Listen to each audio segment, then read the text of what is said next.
Hi, welcome to XReality podcast. I'm the host, Dominic Wu, and beside me is the guest, Trudi Radtke. Hi, Trudi. Could you share a little bit about your background with us? Hi, Dom. I'm so excited to be here. Absolutely, yes. So my day job, I'm an instructional technologist designer. I've been that for about almost 8 years now.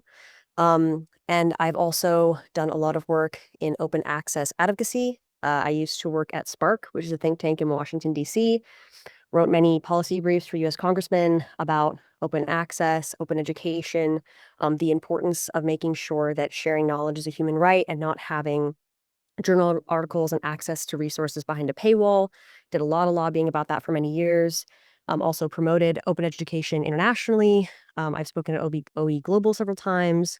Um, so that's kind of my open access background. And then additionally, I also am a consultant and technology researcher. My main research project right now is in AI and education, specifically AI literacy. Like, what do we need to know in the state of California, really everywhere, but specifically, I'm working with the state and the state chancellor's office for the community college state chancellor's office on what do folks need to know to be competitive in a world operated on AI. I'm writing literacy policy for the state as an AI fellow with that program. So those are kind of like my main bags right now.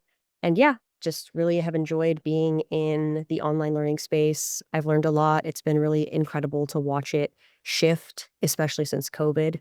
And that is, I was also a textbook editor for many years, did about just over 120 textbooks as an open access textbook editor. So yeah, that's a little bit of my condensed background. Wow, that's amazing. What's your journey of being where you are today? So, yeah, you mentioned that you start with the open education and advocacy for all the open source, right? Yeah, so um, we can jump into the questions focusing on open education, e-learning, and also XR and AI. Okay, so first question will be, what are the major barriers, at least three, you have found to development of distant learning programs?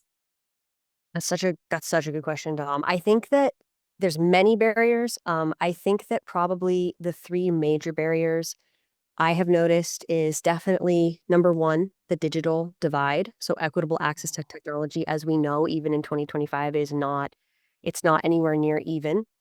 That's definitely something I've noticed. Another barrier I would say is engagement, for sure, engagement. Um, I say whenever I am hired to be a consultant at an institution to help them, like, improve their e-learning programs, the first thing I always say is not to put myself out of a job or anything, but we all kind of understand intrinsically, whether or not we say it, that online learning is fundamentally an inferior modality because you just don't have the same energy that you're gonna have in a live class. You just don't have that same chemistry that you're gonna have in a live class. Um, so I always say, like, we have to come at e-learning understanding that in some ways, not in every way, but in some ways it is a fundamentally inferior modality. I don't say that to put myself out of a job because I'm actually really passionate about online learning. I'm extremely passionate about it. I say that because I think it's important that we all understand that and then understand that it's going to take a lot more effort to capture that same level of chemistry in an online environment than it takes to do it in an in-person environment. It's possible, but it's going to take a lot more effort on our part. Um, so yeah, engagement is often a barrier. Definitely one you can overcome, but it is something we have to think about more carefully when we're in an online environment versus an in-person environment. Um, and then I think those are like the two of the big ones. I think some other things that I've noticed is I would definitely say, like, going off of that thought about how it really is a fundamentally different modality that requires different things, is things like staff training, like making sure people have the chops they need to teach in this fundamentally different environment, primarily because it is what works. Good teaching is good teaching. Good teaching practices carry over into the online world, but the way that you disseminate good teaching practices is so fundamentally different in an online space because you're going from like a reality space to a virtual reality space. So you're going to have to approach it. I call it like putting on our e-learning glasses. It's not that you as a teacher have changed. It's not that your skills have changed. It's that you're going to have to come at online learning with a completely different lens because you're going to disseminate your content in a completely different way. Your students are going to interact with your content in a completely different way. And we need to make sure that the way you're disseminating it there is tailored for that modality. It's tailored for that environment so that it hits the way it should hit, the way it hits in a in-person space. They have the same level of connection to the content that they'll have in an on-ground class. Getting folks to think that way about online learning, it's a huge shift. Like the things that work face to face aren't always the practical things that work online. So making sure that folks understand the real fundamental difference between these modalities and what works for each and how to pivot and how to transition and how to develop the skills they need to transition to teaching in this online environment. It's certainly an overcomable barrier, but there is I would call it a skills and knowledge gap that has to be remediated before these fabulous on-ground teachers can truly convert that fabulousness to the online environment, if that makes sense. Yeah, and what types of skills do you think it's the most important from in-person teaching to online teaching? I think the biggest skill gap I often see, and one that I work a lot with faculty on, the state has even noticed this. In California in the past 5 years, we've talked a lot about regular and substantive interaction. This idea that because the online modality is fundamentally different, the magic of in-person classes is engagement. It's the magic. And by engagement, I really specifically mean interaction. It's that interaction between the student and the teacher. It's not just all knowledge is co-created.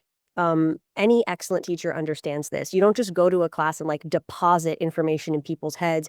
When you teach somebody, you get them to engage with the information you're giving them in a way that works for them, in a way that makes sense for them. It's really this co-creation process. We're not just transferring knowledge, we're co-creating it. And so much of that knowledge co-creation happens in that physical classroom chemistry. It's being able to have somebody raise their hand and get to their question right away. It's feeding off of other students' ideas. Students are learning from not just the faculty, but from each other in that classroom interaction. So the gap that we have to remediate is how do we capture the magic of interaction in an online environment when we don't have that physical face-to-face chemistry? And usually that's including things like video. It's really going the extra step to mirror that engagement in the online environment, which usually means a lot of media creation. Um, Generally, when folks are good teachers, they aren't always necessarily like professional video producers, but that's one of the only ways you can really create that chemistry in an online environment, actually seeing the faculty, seeing their face. So that's a big skills gap is like, how do we give you the technical chops you need to mimic that interaction component in the online space because you're going to have in real life you just do it. In the online space you have to do it and then you have to disseminate it in this virtual environment. So I would say in general that's like one of the biggest skill gaps I notice. Wow. Yeah. I think what you say is definitely right because I think for multimedia, it's always can stimulate students compare with like like a reading, right? Or like yeah, like a just purely lecture because right now I am also on the online teaching and then I saw a lot of students, they just turn off their camera. And I usually said that, please turn on your camera. You might, I don't know whether you are there or not. You just turn on the Right. camera. Yeah. So I think, yeah, definitely, yeah, like a face to face, definitely like engage better. And can you explain each of those barriers, such as engagement, digital divide, and step training? What's the current, what has affected in the past or in the future? What do you see as kind of like the progress of either improvement or becomes even more difficult for this to be adapted in your institution or your department? That's such a good question. I think engagement, and I think I'll address the two first ones almost simultaneously, engagement and the digital divide. So I've seen both. I've seen like improvements and I've also seen it like not get worse, I don't want to say that, but like I've seen the struggle. So for engagement, we're trying to get students to you made a really interesting point, Dawn, when you just said like you're trying to get them to turn on their camera, right? Most faculty are trying to do that because they understand that something is happening. Like something chemically happens in your brain when you're in a learning environment where you are observing and being observed.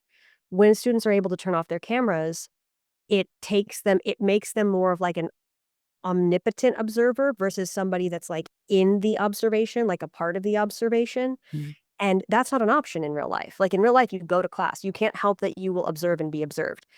In the online environment, there is this removal where we can choose to observe without being observed. And it does create this engagement gap, I think.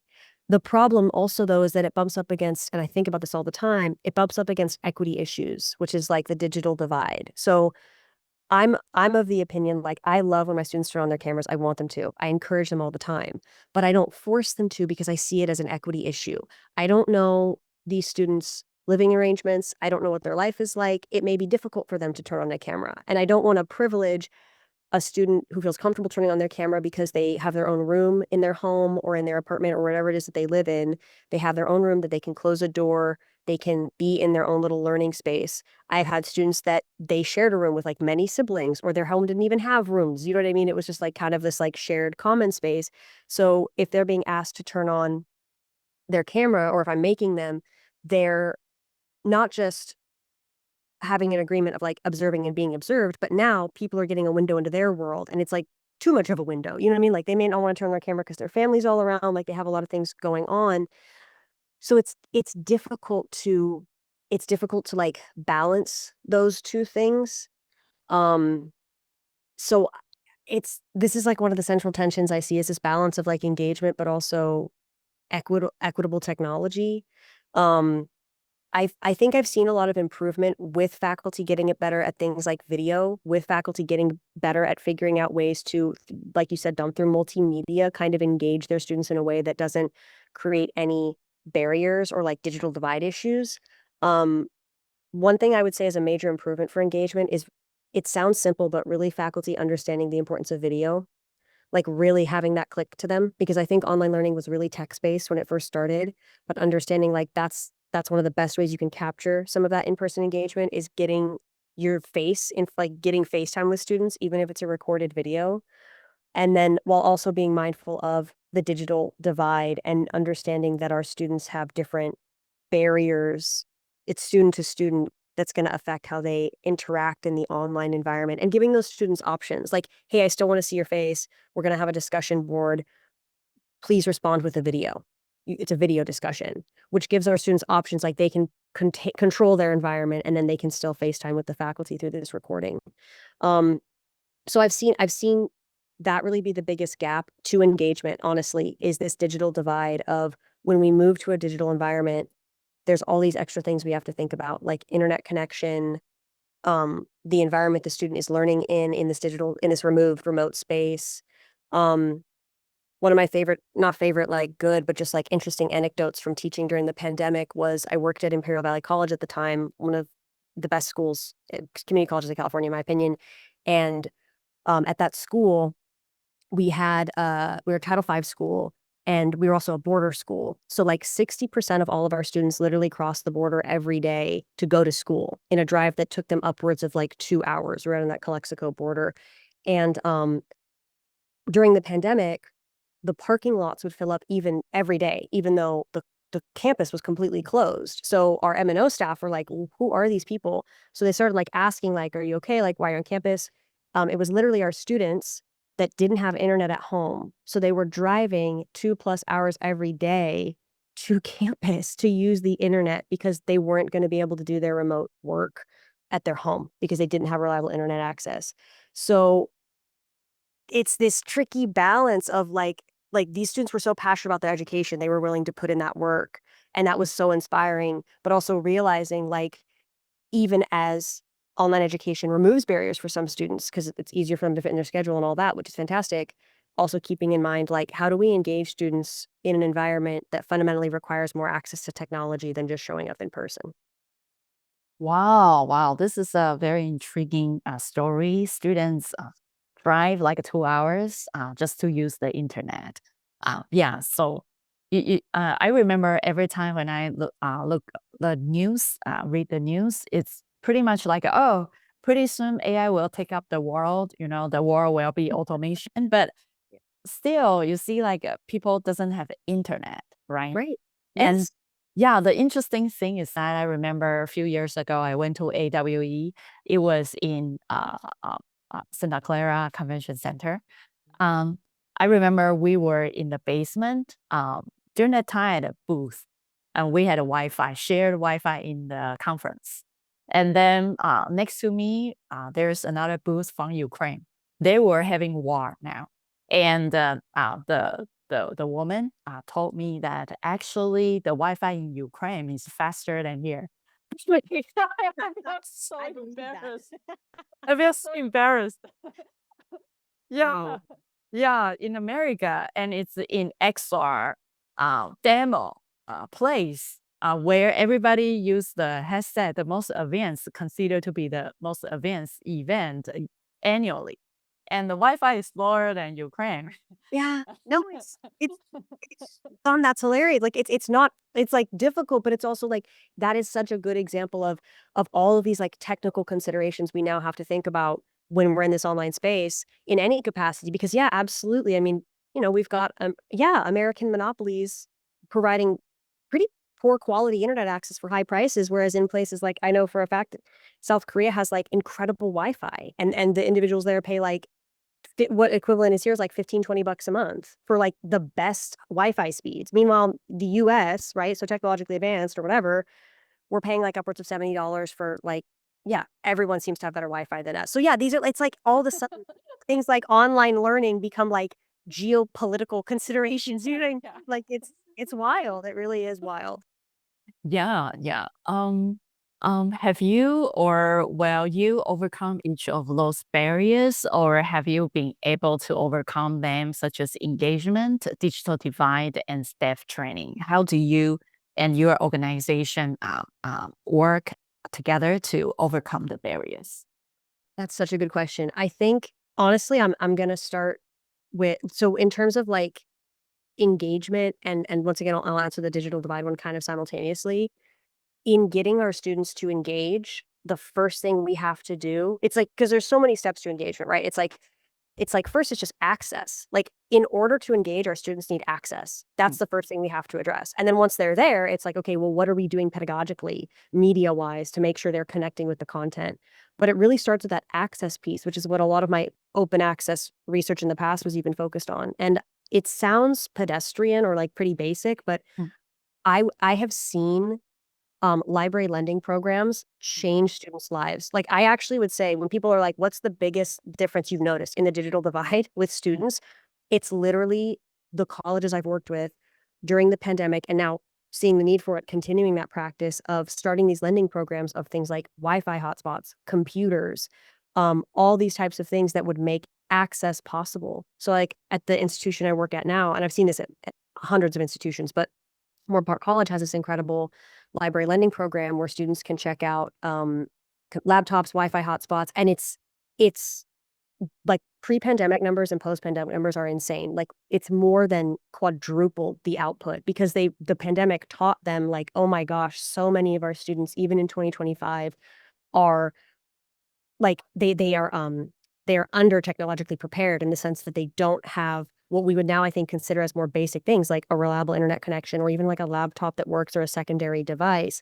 I have seen those programs in colleges all across the country and specifically in California really impact students. When I went to college, I was extremely poor. I was a first generation college student. I was living in poverty at the time, and was for most of my childhood. And it wasn't through my school, but I found an organization called Human IT that literally would give you a Wi-Fi hotspot for at the time it was $9.99 a month, and I think the qualification was you had to be on Medi-Cal. Like, if you could prove that you were getting state healthcare because you were under a certain income limit, they would give you this Wi-Fi hotspot for $9.99 a month, and it changed my life because I didn't have access to internet otherwise. There was no way I was gonna have reliable internet, but $9.99 was something I could afford. I couldn't afford, like, $70 a month, and it made it possible for me to, like, turn my assignments in online and, like, do work outside of campus, which was really important for me because I couldn't always be on campus. I had a job. I had several jobs. So it sounds really basic, but I feel like stuff like that has been one of the most transformative things students have really, or campuses have really understood in like remediating and this access barrier and improving engagement is, are we actually making sure our students can just get online? And every year we are out of Wi-Fi hotspots and laptops in the first like 4 days of of of school. Those are they're gone because students are literally waitlisted for these products because they need them so bad. So seeing schools take that seriously, I think even just based like not only seeing the data that our teams collect and presenting that data to our board of trustees and such, but also my own personal experience, I think that's something that I've seen has been a huge improvement.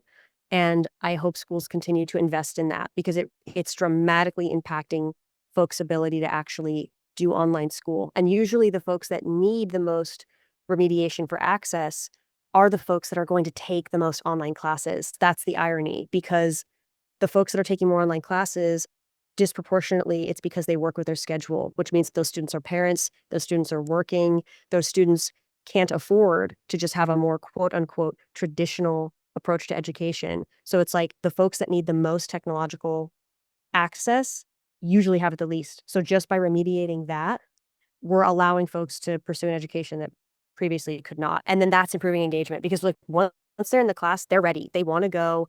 Then it just becomes about, so I've addressed engagement and the digital divide. That's where the staff training bit comes in of being like, okay, we got the students here. They're here. They're motivated because in the California community college system specifically, a lot of our online learners are folks that, I mean, they're motivated people. They have kids, they're working jobs, and they're doing school. They want to be there. Um, Now that they're there, let's make sure faculty, you have the chops to get them where they need to go. And I would say the best remediation for staff training has been, I've noticed like prior to the pandemics, being certified to teach online was a lot less rigorous. Now it's a lot more rigorous because we understand that like all school at some level is online at this point. So understanding that there actually do need to be really high standards for online learning. In the past 3 years, I completely overhauled my school's, my district's recertification program for like how faculty in our district get certified to teach online. And it was like a 2-year project because we literally, me and my team, it was one other designer with me, and then we like shared it out to our team and got feedback. Um, as the principal designer, I went to the team and I was like, we have to redesign this from the ground up. Like the stuff that worked 5 years ago no longer works. Like we need a completely new curriculum. We need a completely new way of looking at this. And we tackled it by saying the 3 components you need to teach online are equity. That's our very first unit. Like you need to understand all these equitable issues. You need to understand things like ADA compliance, regular and substantive interaction, 508 compliance. So it's equity, and then it's design. How do you design an environment that students actually can learn from? And then the third pillar is interaction, which is exactly what we're talking about with engagement. How do you consistently and effectively interact with these students so that they don't fall off? And I've noticed like higher, more rigorous standards and like brand new curriculum for faculty training. That's what remediates that skill gap. So we got them in the classroom. They have the access. They have the tech that they need. How do our faculty need to approach them? Equity, design, and interaction. That's like the magic 3. If you can combine those effectively, you will see success and retention in online courses. Wow, this is like a very, I would say, inspiring because I think we need to make sure everybody has the access to for the technology, and also we need to design a good environment for students to learn and also interaction. Yeah, so recently I've been thinking about how to create a really nice like interaction environment. So I don't know, I'm still in my experimental phase. I pair up my student into learning buddies, and they have to create a plan that everybody, either email, text, or Zoom or Discord. They need to connect every week and help each other.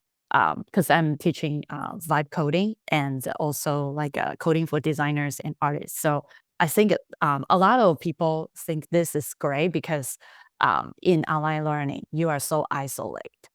And it's usually, for example, like when you turn off the camera, and sometimes you just space out, right? Mhm. And when you read all the Canvas module, you don't really know what's going on, where to find things. Mm. So even rewatch the recording video, you just space out. So I think if there's a human helping you, maybe every week you guys sync, and if Mm. something that is missing, maybe yeah, and I will give additional points for them if I saw both of them submit the assignment on time. So this is why it's like a bonus. Like you guys connect, you guys supporting each other in remote learning. Yeah. I love that, Dom. And the reason I love that is because when we talk about interaction, you're really capturing a really critical piece that is sometimes, I think, lost in the online environment because it's the one we're not thinking about consciously. I mentioned it earlier, but it's this student-student interaction. Because like we've now gotten it through our heads that we need like the faculty-student interaction to be a little beefier in the online environment because that's something we're missing when we transition to online versus the in-person modality. But the one that I think people think about less, which it shouldn't be thought about less, is that student to student pairing because what's happening in a physical classroom, and we know this, like anyone that went to college, high school knows this, like you connect naturally with other people in the course and then you guys are forming study groups together. You guys are saying hi and hanging out before class and being like, "Oh, what did you get on that test?" Like, and being like, "Oh, I missed that question, how did you remember it?" et cetera, et cetera. And I think that's the one we forget because it's the one that, as faculty, we're not always privy to. This is the stuff students are doing by themselves. So what you're doing by pairing them, by, like, being like, "No, no, no," like, you're giving them an opportunity to recreate that thing that happens organically, which is those student-to-student interactions, which is, in my opinion, just as important as the faculty-to-student interaction because it's honestly just as much of what happens in a physical class as the faculty-to-faculty-student interaction. So that buddy system is brilliant. Like, I would start trying that. That's so smart because you're modeling not only your interactions with them, but also remember, guys, something else you get out of this course is to being together. I love that. Yeah, yeah. So pretty much everybody at the beginning they voluntarily, I use Zoom to do the breakout room, and then people just jump in and know each other randomly, and later on they put their name there, and the one that wasn't on the list, then I just put them by myself. So it's kind of like a little bit organic, a little bit like a teacher trying to facilitate. But I find out that a lot of, especially more senior, because it's interesting for community college. I think my oldest student is 60 years old. Right, right. Yeah, and got a lot of like a medical situation, and I told her that I really admire you because under this situation, and you still can want to learn. And she said that I don't care. I don't want a job now. I've already retired. I just want to keep myself busy so I don't feel depressed at home. So Yeah. it's just the purpose. So that's why I think by doing this, I saw she was very active among all the peers, and also hosting like weekly meetings with each other. And I think people start knowing each other, and it feels more human. And just like you said, you are in the study environment instead of observe outsider. Yeah.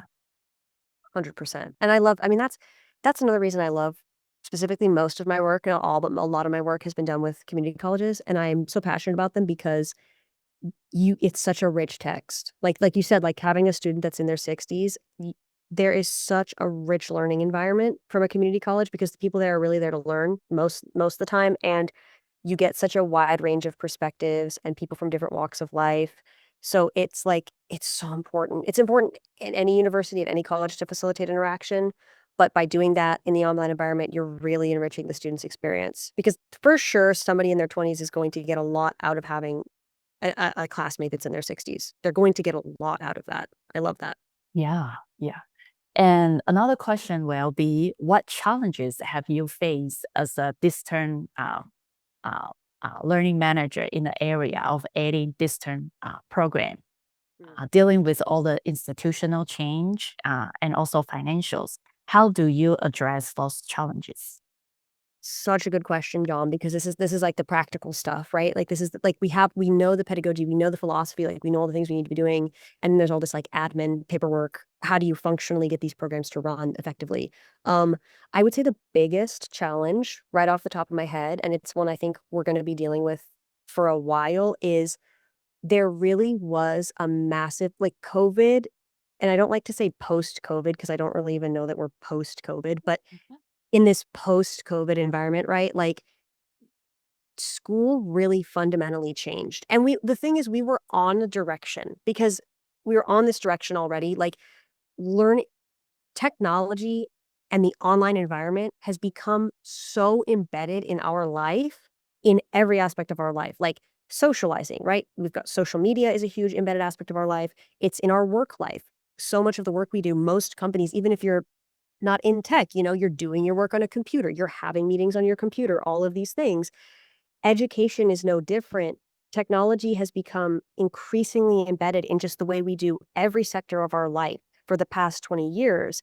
And then what happened with COVID is it just exponentially increased that trajectory. Like it just woof, like it just got us even deeper in that space, even faster.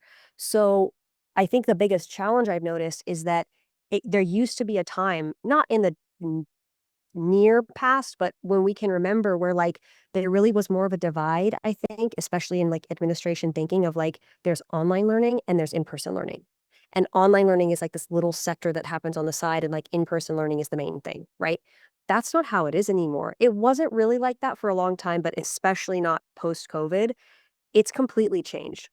All of school is online. It doesn't matter if you're a fully in-person class. Technology is so embedded in learning, just like it's so embedded everywhere else, that you need to have online chops. You need to understand how to work. You need to have technological skills. You need to know how to work online because it's all embedded. The challenge there is that that shift happened very quickly. And sometimes like actual technological shifts happen way faster than the folks institutionally are prepared for. So online departments used to be really tiny. Like it was like a coordinator and like two technical people. And that worked when we thought of online school as a separate thing. The problem is that it's not a separate thing anymore. It's like kind of like a foundational element of all learning at this point. But many institutions haven't funded their online departments that way.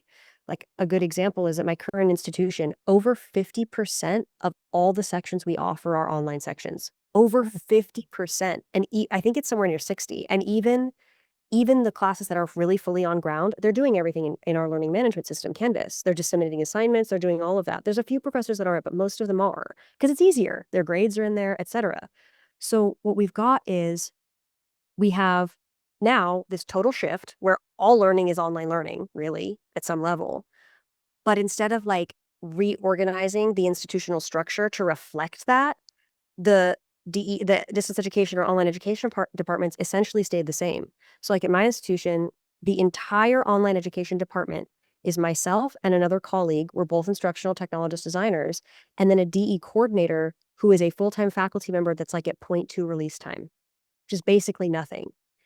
And those, we say like 2.25 individuals are responsible for the entire, like for apart from IT doing like the technical, like some of the, like technical stuff of it. They do all the technical stuff at the school. That's it. That's like the entire department for online learning. And that's most colleges. Like most colleges are still kind of operating that way. That's a huge challenge. Yeah. I see the shift happening. I see institutions starting to put more money into their online education departments. But what we really need is a fundamental restructuring. We need to understand that online learning is not separate from learning anymore. It just is a part of how we learn and teach. And we need to like institutionally restructure and create not just a separate online department, but bake our online departments into kind of like it's the same way the library is baked into the school, you know what I mean? Like, the library is baked into the school. We need to bake in an online learning team, fund them better, and staff it better, because there's just if you've got a school, and most schools, most community colleges, it's over 50%. It's over 50%, most community colleges in California. That means you've got max, usually 2 to 3 full-time staff responsible for the dissemination of literally over 60% of all sections offered. And then on top of that, like operating with the in-ground classes, the fact that they're all using the learning management system. It's a huge challenge. It's really difficult to staff a school like that and expect that your online programs will be really, really high quality. I think that's probably the number one issue right now. I see schools taking it seriously. I see that shift. Academia does have a reputation for kind of adjusting slowly, which I think is true. But I am starting to see people reconceptualize it. And what I'm really hoping is that we have more of these conversations and we see the need, because we have over 60% of our sections are online because those are the sections that fill first. Whether we like it or not, students are taking online classes because it fits with their schedules. And I said in the very beginning that online learning is it's important to understand that on some level it's a fundamentally inferior modality. And by understanding that, that's how we work harder to provide as close as we can to an on-ground feel to our online classes. The other thing to realize, though, and I say this all the time, even though that's true, it's a fundamentally inferior modality in a lot of ways. Some education is better than no education. Always. Always. And our students are proving that to us by filling up the online sections first. I talk to a lot of students. A lot of them are like, I would rather go on ground. But the reality is, I can't go to school and work full time. So I have to take online courses. And they understand fundamentally that some education is better than no education. So we need to take this seriously. We need to really institutionally restructure our online education departments, bake them more into the fundamental structure of the school, and fund them appropriately, really, so that we can meet, because this is where our students are at. We need to be able to meet them where they're at and have the staff and training and quality standards required to meet them where they're at. Wow, wow, this is amazing because I think understaffing in community college, especially, yeah, like for example, like in my current college, it's also like understaffing. And in order to hire a full time or any, so that's why they kept hiring adjunct because adjunct is easy. I just one class, and if there's no class, I don't have to be responsible for all your hours and pay everything for you, and because full time has so many, benefits and Right. much more stable. So they are trying to hire a lot of agent, and it seems like there's like a full time has to put hours, and agent just come and go as long as they have class or they have their duty. And it seems like a lot of before I serve as academic senate last year for Kenyatta College. And as far as I know, a lot of such as nursing department, they are begging like, "Oh, I really need another full time. I'm the only full time. Everybody's." Yeah, and it's nursing and it's growing. So, yeah, and a lot of people just say, "Oh, one of our professors about to retire. Can we hire another full time?" And it seems like in order to hire full time, it's people just trying not to hire full time and just trying to, if you can get like a student or anything support or part-time support, they'd rather do that. Yeah. Yeah, it's true. Yeah. It's true. Another question will be what stakeholders such as individuals, departments, officers, or another office within the institution and outside of institution do you usually have to consult or give your advice the most? Another really fantastic question. Something I say, something I joke a lot about with my colleagues that are in this field is that um, online learning folks and professionals really function as what I would call like linchpins in the institution, because it's an odd position to be in, because we touch really all parts of the campus. Because once again, it's this rethinking how we really are doing school practically. All school to some degree is happening online at this point. So all methods of instruction are happening, all methods of instruction, all methods of content dissemination, all methods of recruitment, like it's all happening online. Like that's where it's happening. Um, and so in the past, mostly what the online learning professionals are working with, who they're consulting with, the stakeholders they're consulting with, is the faculty, right? Like generally, like we're prepping them, we're helping them because they're the ones actually teaching, they're the ones disseminating this content. How are they going to do it in this new online environment? So I would say it's predominantly faculty, and it was more in the past. But what we notice now is there's really almost no stakeholders in the campus we don't interact with. Like, for example, a lot of the time, most of the times, in every instance I've ever seen, uh, the online teaching professionals or online professionals have a really strong relationship with the PD committee or the PD professional development committee or the professional development department, because so much of professional development these days is centered on technical skill gaps, right? Because we're all online, or things like new technologies you need to be aware of, like AI, open access, all of this type of stuff. So I noticed, like, at our school, I would say that half of the PD is done by like, half of the PD offered is technical at some level, which means that you've gotta have an intense and really good working relationship with professional development. You've also gotta have a great relationship with classified staff, because even though you're primarily talking about online learning, classified staff touch so much of what happens in the classroom at a community college, so you have to have relationships with them. You're working with them on things like guided pathways, our PACE programs. We even work with like our food bank on campus, because they have a Canvas shell that they add students to, that they send out announcements in. So you've got to have a strong relationship with the classified staff.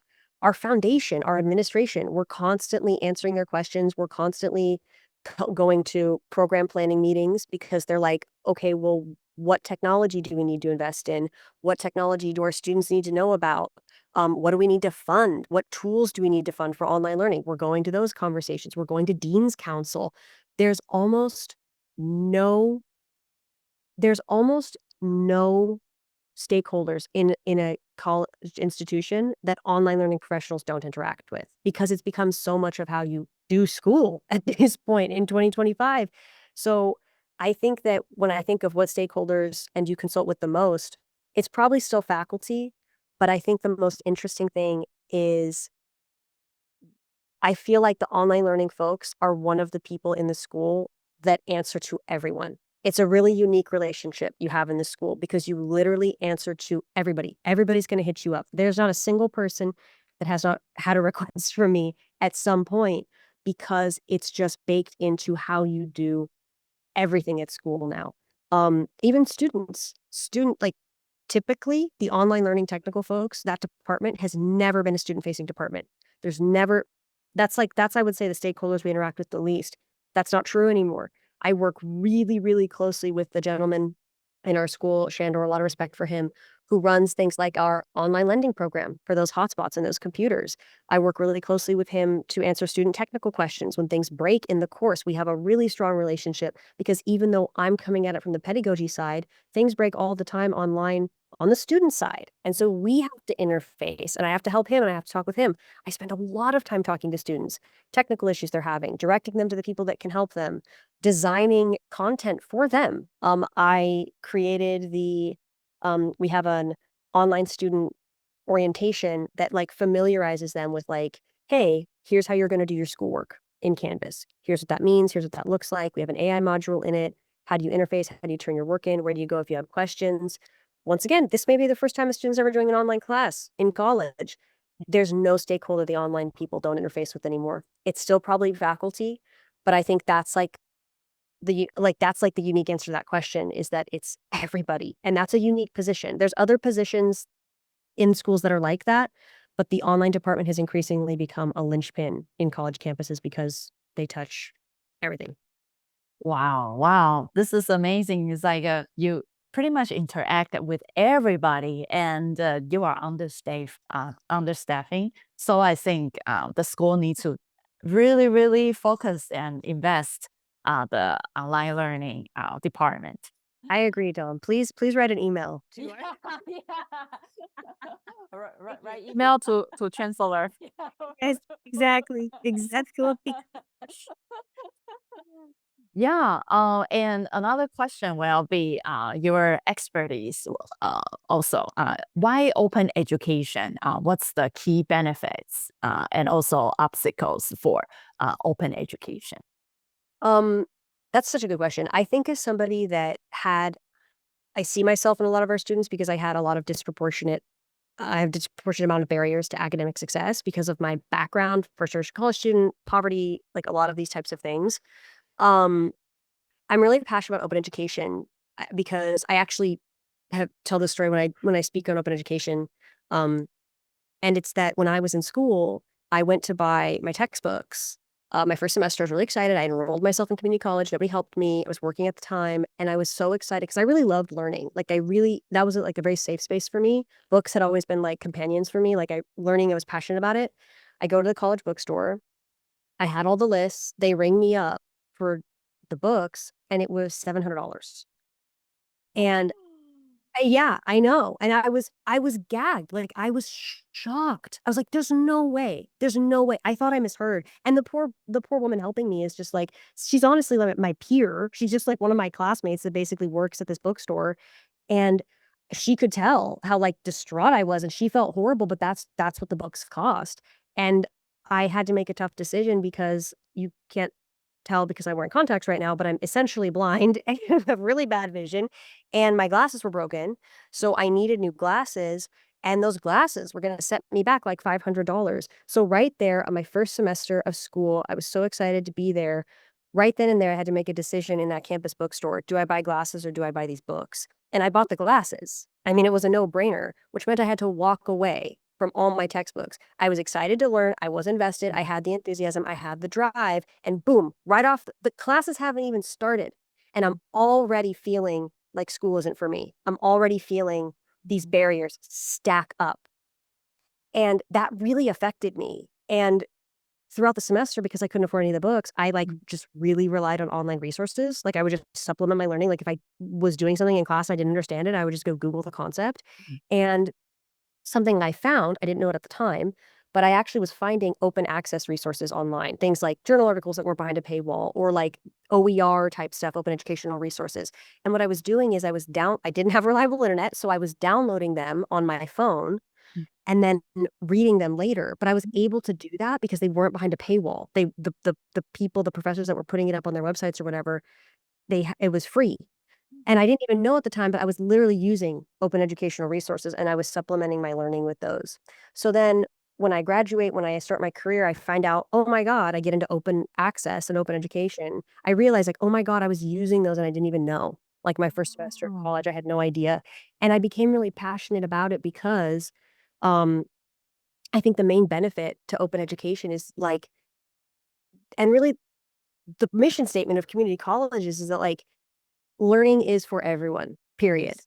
When I worked at Spark, the think tank in DC, this is like an open access, open education think tank that tries to, you know, consult with congressmen on policy, like help them understand the importance of not putting things behind a paywall, keeping information free. Mm. Their tagline of that organization is sharing knowledge is a human right. Oh, And it mm, is. It absolutely is. Like information should not be behind a paywall. We all benefit. We all benefit when we all have access to information. And so I think the key benefits of open education, the obvious one is that when information is not behind a paywall, it's more accessible and more people have access to it and more people learn. Like boom, there it is right off the bat.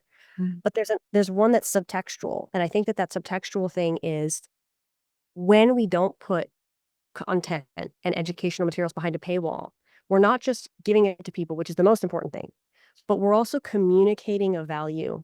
And that's why I really like Spark's tagline of this concept of sharing knowledge is a human right, mm, because no one was rude to me at my community college. No one did I had such an incredible experience with the staff. mm. But right off the bat, my first impression of college was, you don't belong here. You shouldn't be here because of that barrier. I was basically feeling like, "Oh my god, does everyone know just the textbooks cost $700 and I didn't know because no one else seemed to be freaking out about it." And that was communicating something to me, like, school isn't for you. Yeah, When you remove a paywall, you're not just giving people access to education, you're also saying education is for you. yeah. And when we talk about things like success and retention, that's something that's gonna make somebody fall off the wagon because it's one thing to feel like you don't have access to learning materials, but it's also what's being communicated to you, which is kind of this vibe of like, you don't deserve access to these materials. You don't warrant access to these materials.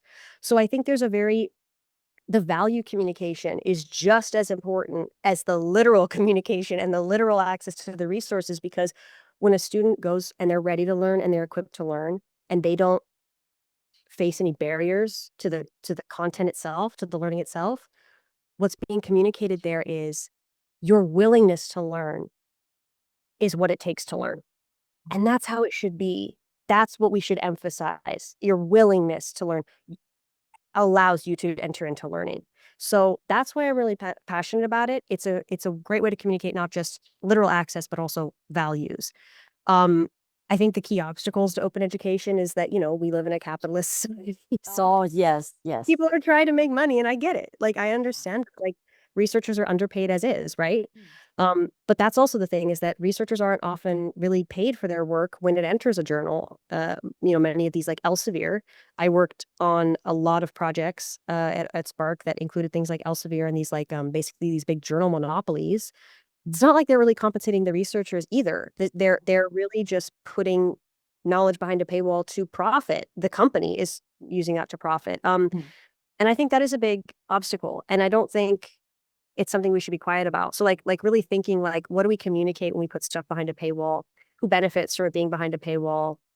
Why is it behind a paywall? And then advocating, is this the best way to do this? Can we think of ways to make this more affordable? Can we think of ways to collaborate?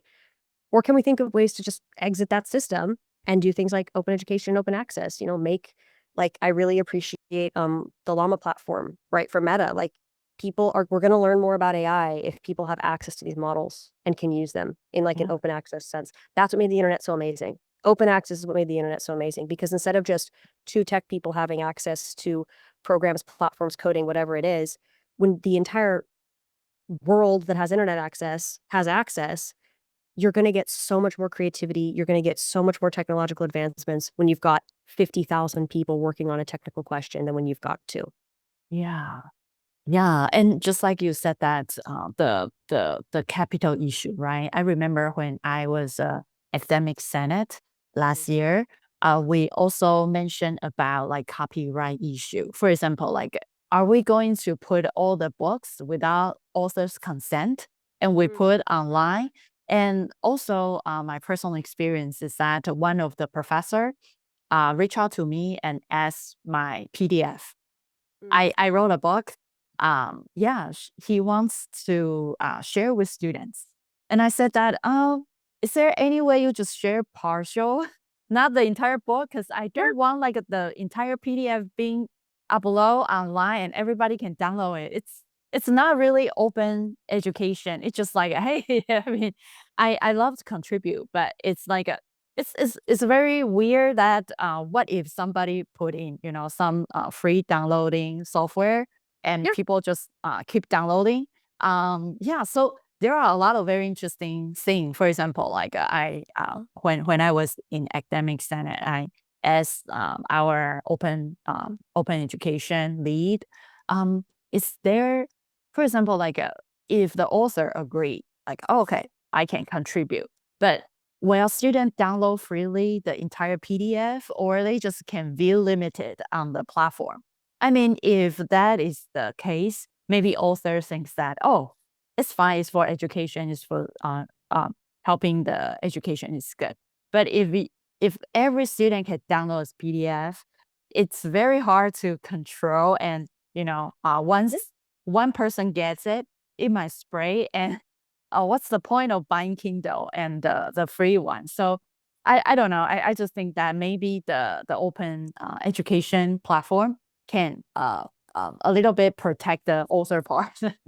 Yeah, and that's an important thing. Like, I mean, that's why this is an important these are important conversations, because they're complicated. Like, they're really nuanced. It's not like an easy answer.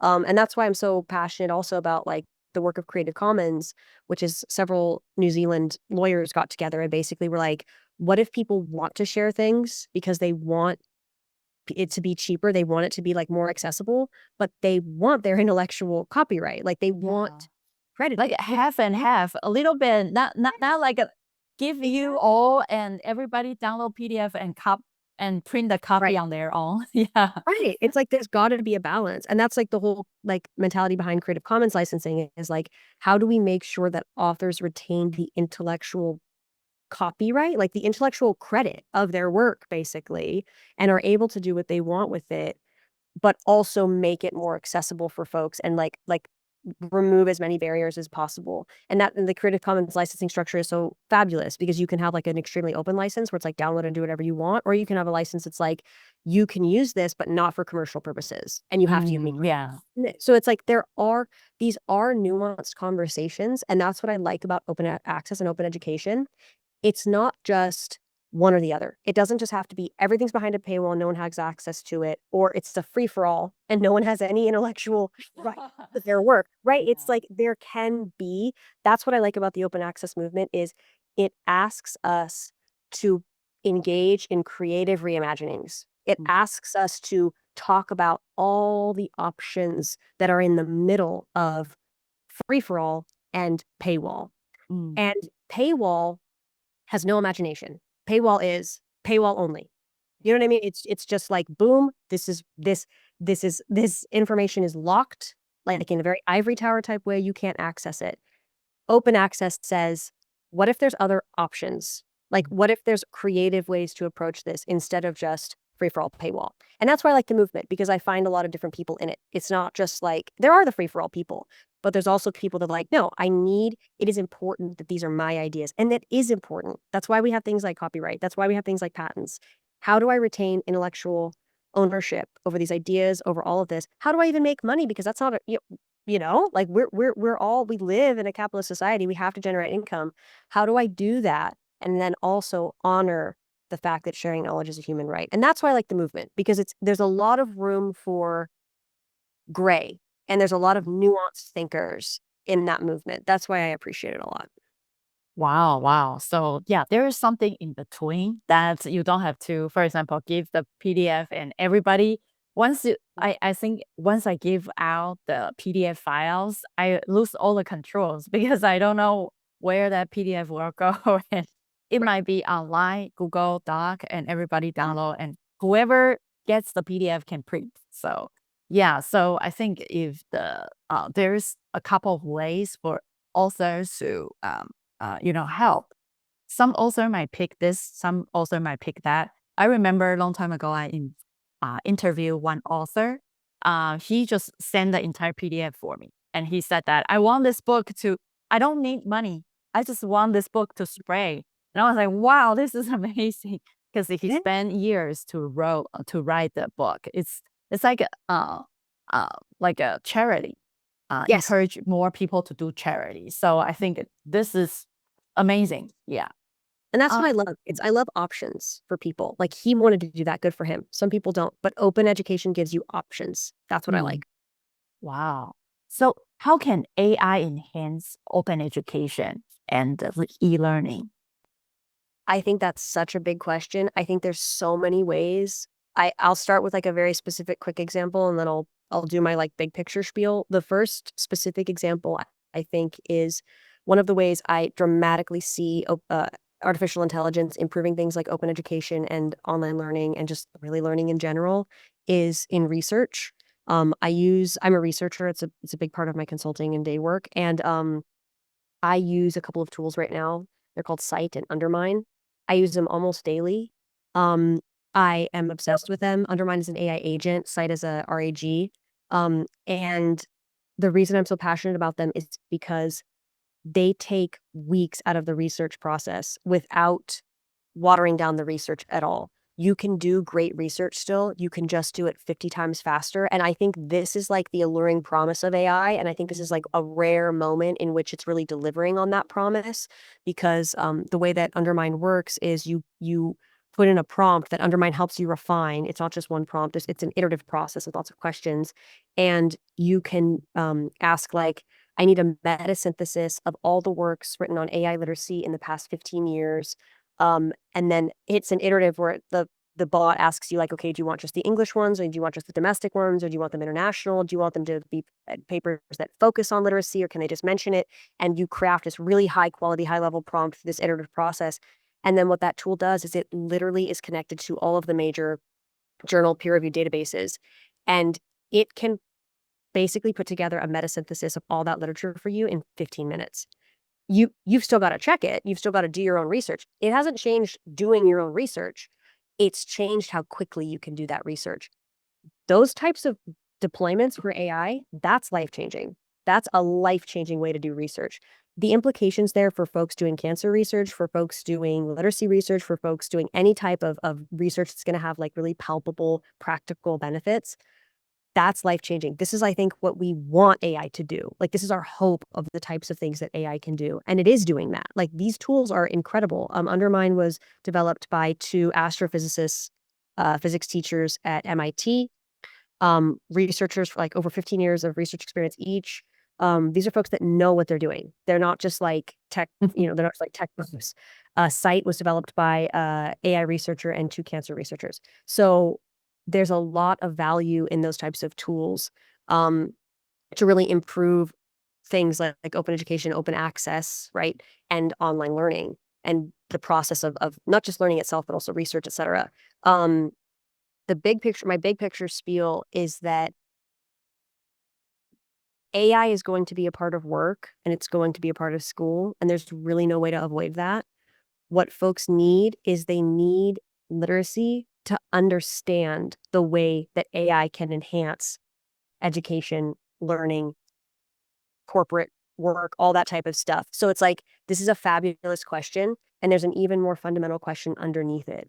Really, to me, this question is like, AI can enhance, but it can only enhance if folks understand how to use it. And they can only understand how to use it if they have literacy training on how to use it. Um, and so I think that's like the question in the question is like, what do people need to know so that AI can enhance what they're doing? It can enhance open education. It can enhance e-learning and all of these types of things.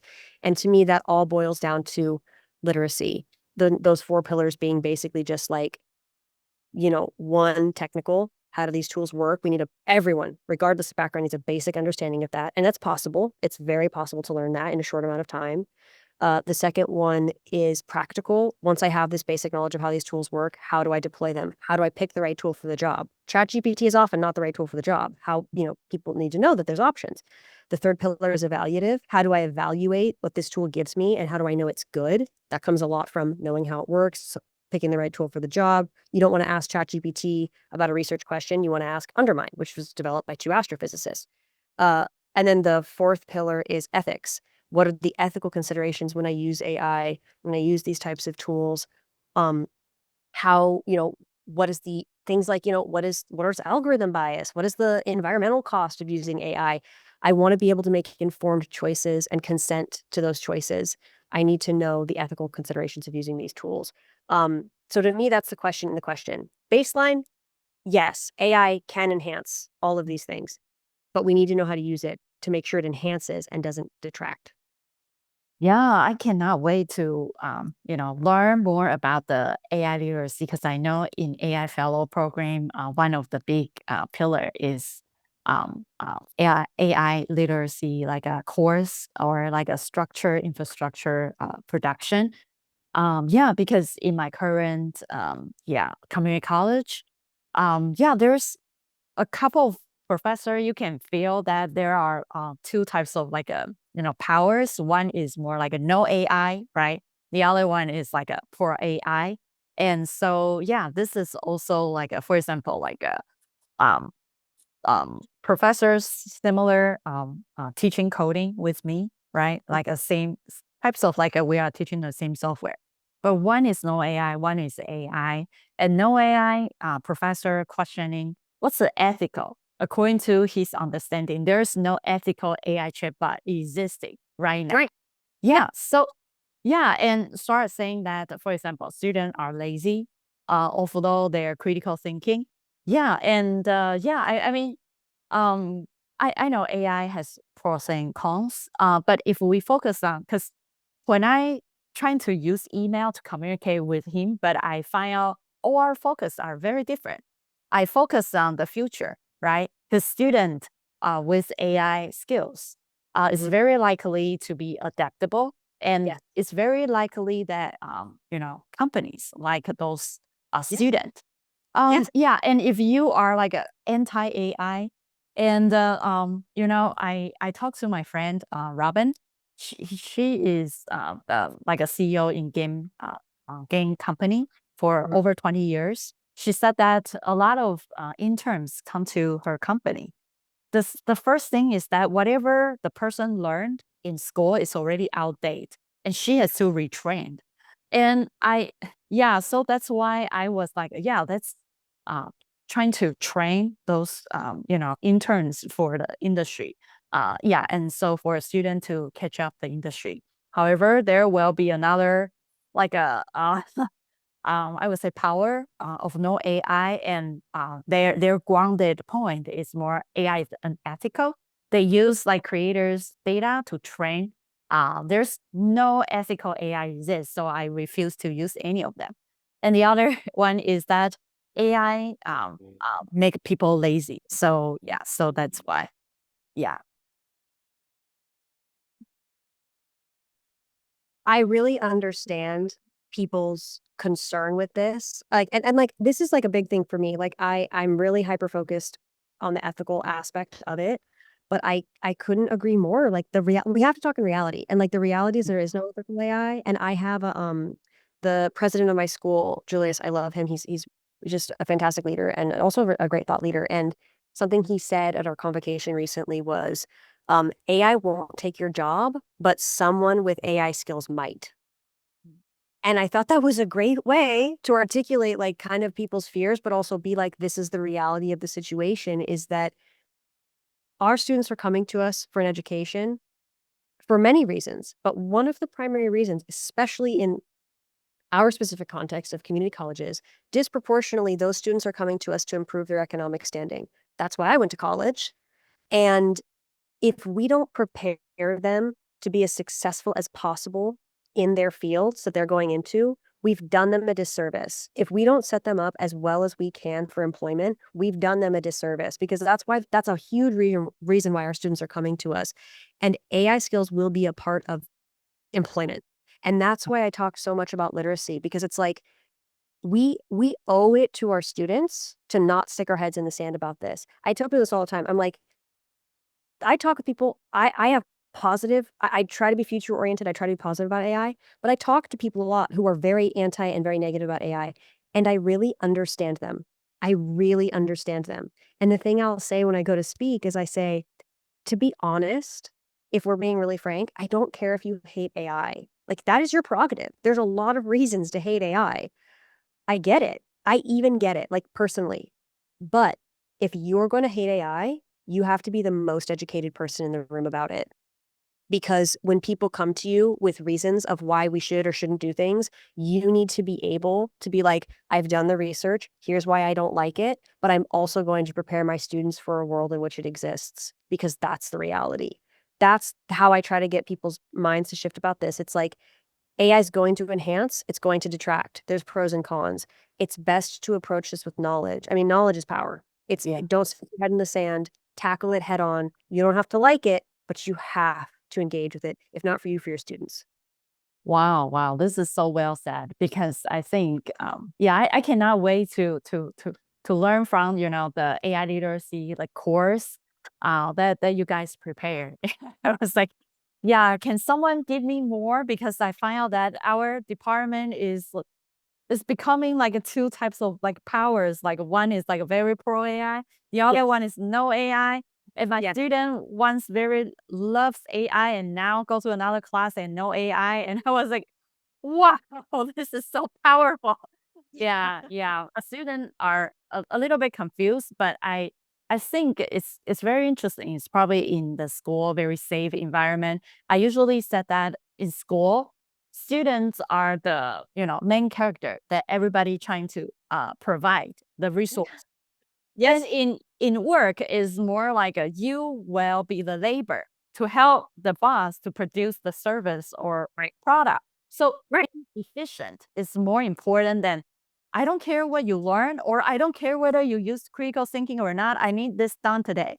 Yeah. Right. So it's kind of also the shift of the center of the product or the service, or it's very interesting. It's like school is like a semi world, but students being basically being protected. Yeah. It's like, how do we balance education and learning, which is important? Critical thinking improves your life, not just economically. It improves your life all the ways you live, because it improves your ability to have relationships, it improves your ability to understand yourself, it improves your ability to understand the world around you, it improves your ability to make informed choices, it improves your quality of life. And also, students are coming to get jobs. Yeah. How do we honor both of those pursuits? Because we have to honor both. We can't pick.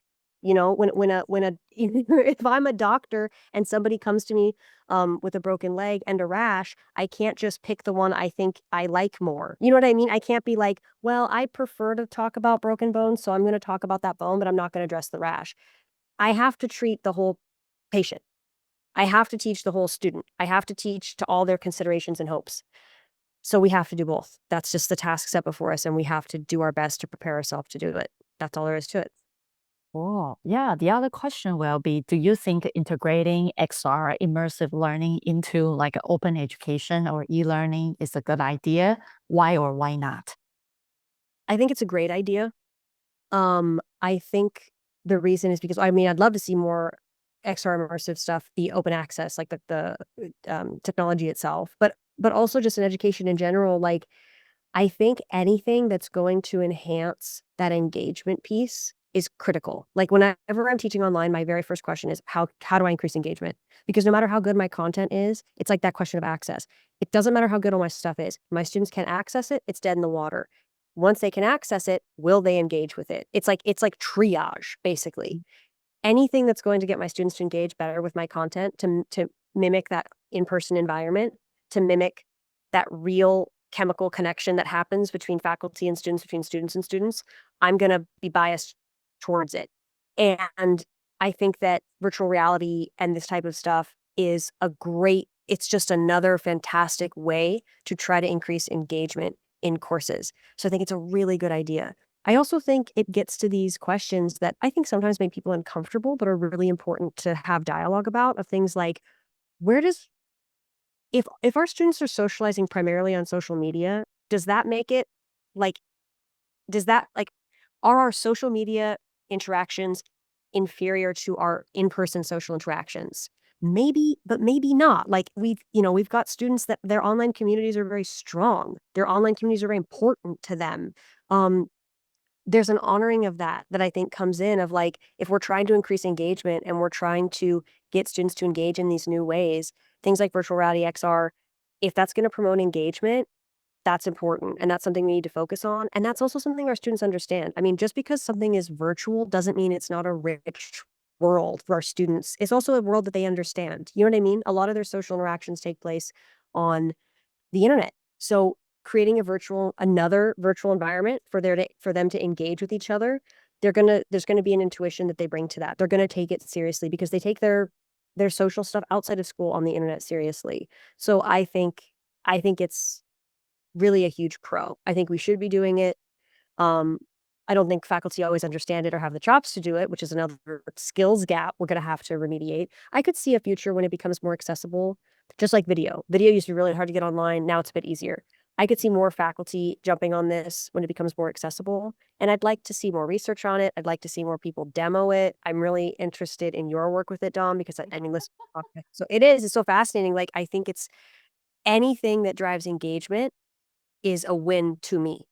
And I think this is a great way to drive. I think immersive learning is a great way to drive engagement. So I'm really for it. There's pros and cons to everything, but I come down very positively on the side of XR immersive learning.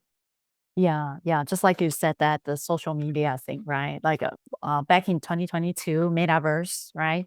Yeah, and if you have been to VR chat, VR chat is one of the most immersive.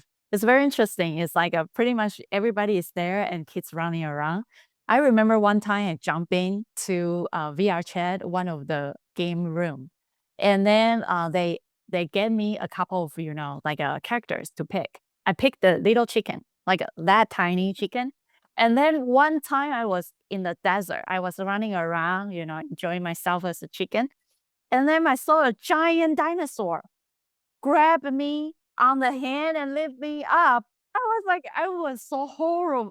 Like, it's like a Godzilla grabbed me. I know it's fake, but it's just so real. I took off my headset and I still scared.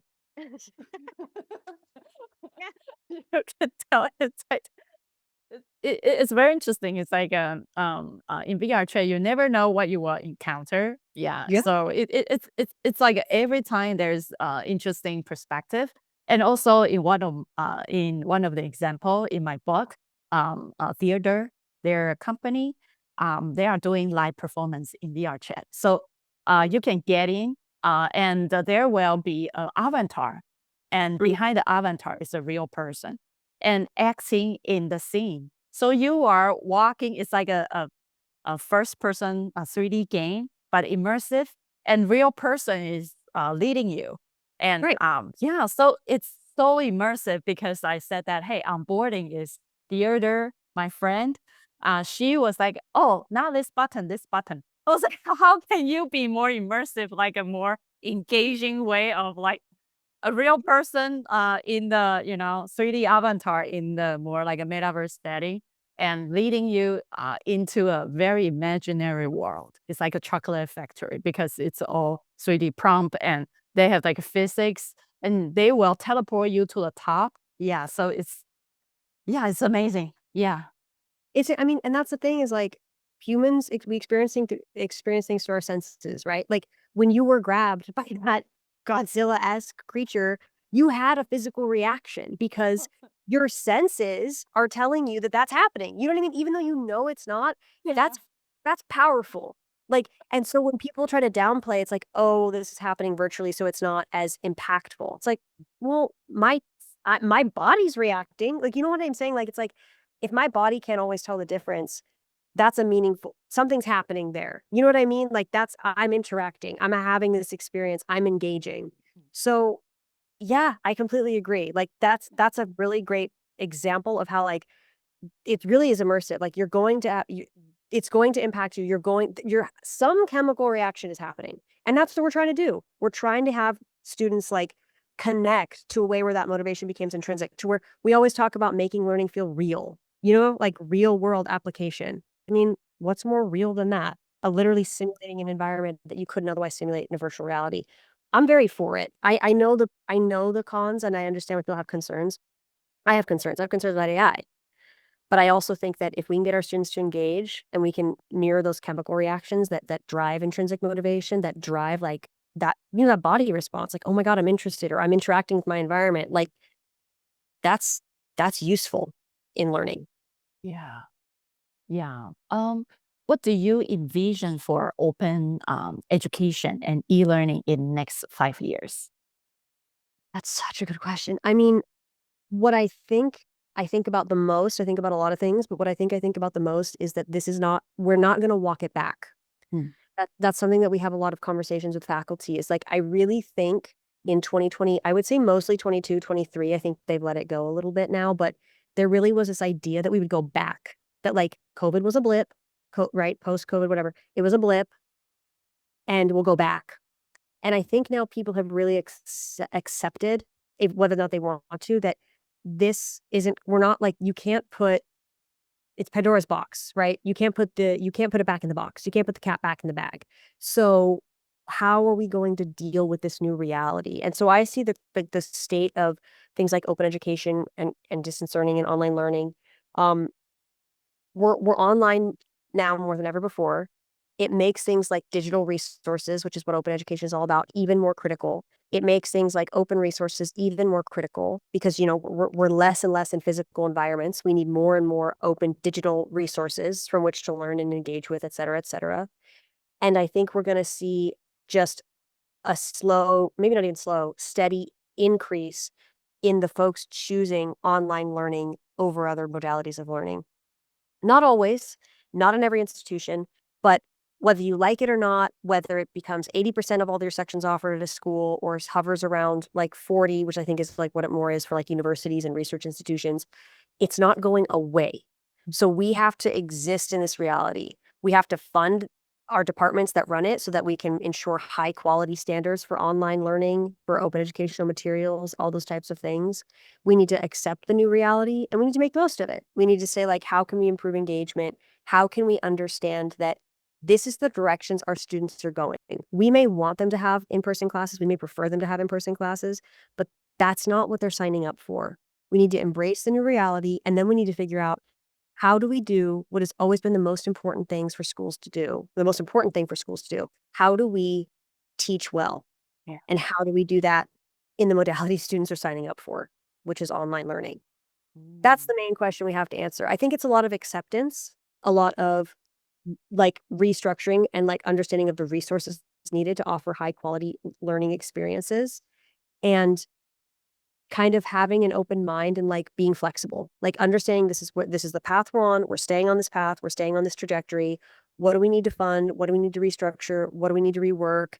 And how do we deal with these technological advancements with like an appropriate tech philosophy? I talk about my tech philosophy a lot, and I'm like, my tech philosophy is I say, you have to approach all new technology with curiosity first. How could this help me? How could this improve my life? You have to be curious. Even if you're scared, you have to try to be curious. And then you also have to have skepticism. Who benefits from my use of this technology? All this type of stuff. Be critical. Like, just don't just like get involved in a hype cycle. But that curiosity and that skepticism together, hand in hand, knowing that this is the path we're on, how do we make the most of it? Mm. Wow. So another question will be, what's the current state of open education, remote learning, and what do you envision those integrate with AI? Yeah, like open education and kind of like what types of like technology will be? For example, like I saw a play lab, right?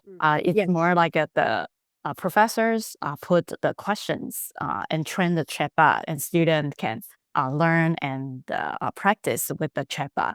What do you see those like integration with AI? I think we're gonna see what we're already seeing, which is once again this trend of like if the it's like same thing as the online sections filling up first. We're gonna see AI pop up more. We're gonna see AI pop up more, not just with our students, but like something we don't talk a lot because we're so focused on student use of AI is faculty are using this.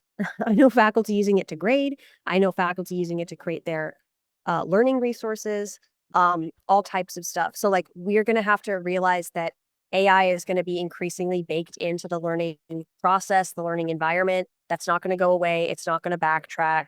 Um, and getting comfortable with that reality the same way we got comfortable with using the internet. I mean, we thought that YouTube was going to replace teachers. That didn't happen. We Yeah. thought that calculators in classrooms were going to ruin math. That didn't happen. So I foresee just an uptick, just like the trend we see now, just steadily increasing over time. Um, yeah, nothing really fancy, just like we have to be a little bit open and we have to be willing to embrace the embedding of AI into education, just like it's gonna be embedded into work, into play, all these other things. Yeah. And do you have any successful case study for open education and e-learning in your school? Like, for example, how it helps the student or faculty to pretty much change their life. Oh. Any study case? I would say for things like AI open education and online learning, um, online learning I think is the easiest one to start with because we have so much data on this. I said this earlier, but a successful case study to me for online learning is I said this at the very beginning. The online learning modality is fundamentally, and it in many ways is fundamentally inferior to the in-person. But any educator will tell you that some education is better than no education. And that is what it comes down to for our students, especially in community colleges. We absolutely know that the folks signing up for our online courses are disproportionately folks that fall into categories like low income, they're working, they're unhoused, they have children, they're sometimes returning students. These are people seeking to improve their lives, improve their economic standing, improve their critical thinking through education, and online learning is allowing them to do that. Take that away, and you remove an opportunity for folks that otherwise would have no opportunity to go to school. And once again, to quote, back to Spark, sharing knowledge really, it's a right. Like it's a right to be educated. And I think that's what community colleges are all about. And so the most successful case study I can think of for online ed is that it is accessible and it is allowing folks that otherwise couldn't get an education to get an education, and all the data supports that. So it's not like a specific case study, it's more of a general understanding of data collection. But that to me is the most powerful. Education, any amount improves lives. And I'm always going to side with whatever modality, whatever function, whatever is going to get more people in school. That's the thing I'm going to do. So that is to me like the ultimate argument, ultimate case study for online learning. For things like open education, I think it's very much similar. Like it's really not any different. AI, same thing. It's really not different. If a tool is going to dramatically improve the students, and I know people are worried about AI like ruining critical thinking. There's reasons to be concerned for that. Once again, that's why we need literacy. We need to teach students how to use it so that they don't give up their critical thinking. But things like open educational resources, open access, AI, all this stuff, it's going to improve people's ability. It's going to remove barriers to them getting an education. So sometimes people argue with me. They're like, like it's like, oh, the free textbook, or oh, they're using AI in class. I'm like, if they don't, will they complete the course? Yeah. Yeah. If they won't, it was good that they used AI. It was good that they had open access. You know what I mean? Like, it's about getting our students where they need to go. So it's not I have so many specific stories. I have my own, I have case studies that I've run, I've got data that I've collected, I've got data that my institution's collected, I've seen international data trends on this. I have everything from like the most specific anecdotal stories to like the biggest like meta synthesis of all the data collected in the past 10 years for California community colleges. They all tell the same story. Open education, online education, access to technology, access to technological skills and tools improve success and retention in school. And if we really care about education, if we really care about our students, if we really want to help them get where they need to go, we need to tear down as many barriers to education as we possibly can. And these three things do that, which means I'm all for them. Wow, this is amazing, and I learn a lot from you, and I keep taking notes. If you scroll my head down, I'm writing notes. This is like a very, very knowledgeable. And what's the one thing you still like to share that we haven't touched on yet? Um, wow, great question. I feel like we touched on so much. I feel like we touched on everything. One thing, what's the one thing I like to share? Um, what is it? Dom, I think the one thing I'd like to share or talk, like say is I really appreciate your industry background with your now being a teacher, like an education experience. I really find that such a magical combination because we need to have so much more integration in education with the world we're preparing our students for. Like, we're preparing our students for the world. We need to make school not just reflective of that, but, like, preparatory for that. I think a lot of times I think this is way less in community colleges, I think it's more with, like, research institutions. Um, I think there's a reason why kids feel like sometimes college isn't for them, and it's because they don't see a lot of overlap in the way college operates and the way the real world operates. And I think we do a disservice to our students if we don't we have to stop seeing ourselves as separate Yeah. as separate institutions and more see ourselves as foundational institutions. It's like Mm. the world isn't here and we're here. We serve as a gateway. We serve as a foundational. We could be a bedrock Yeah. for which our students can then jump to the real world. And so I think talking more with industry partners, bringing them into the classroom, bringing their ideas into the classroom, we don't all have to agree either. It's not about that. It's about giving our students an opportunity to see how this is meaningfully going to impact them in reality. Industry partnerships, real world examples, meeting our students where they're at. They live in reality. Let's not make school separate from that. Let's make school feel like a bedrock from which to interpret that, from which to engage with that. That's what I'd like to say. Yeah, I really like you mentioned that my industry background. And the interesting thing is that I feel like I'm so new to education. So it's very hard for me to communicate with the old professor. So I really wish there's a PD like course, like how to communicate with the senior professor. Yeah, yeah, yeah.